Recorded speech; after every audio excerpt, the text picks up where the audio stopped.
భూమిపై ఆకాశం నుండి నేరుగా పడే నీటి ప్రవాహం ఎక్కడ ఉందో తెలుసా? అదే ఏంజెల్ ఫాల్స్. ప్రపంచంలోనే అత్యంత ఎత్తైన జలపాతం.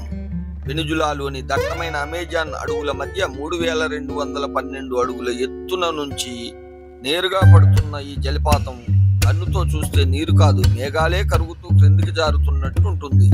ఏంజెల్ అనిపించడానికి కారణం 1933లో అమెరికన్ పైలట్ జిమ్మీ ఏంజెల్ తన విమానంలో ఈ ప్రదేశంపై దిగటంతో ఈ జలపాతం ప్రపంచానికి తెలిసింది. అప్పటి వరకు ఇది దట్టమైన అరణ్యంలో దాగి ఉన్న ఒక స్వర్గ దృశ్యం.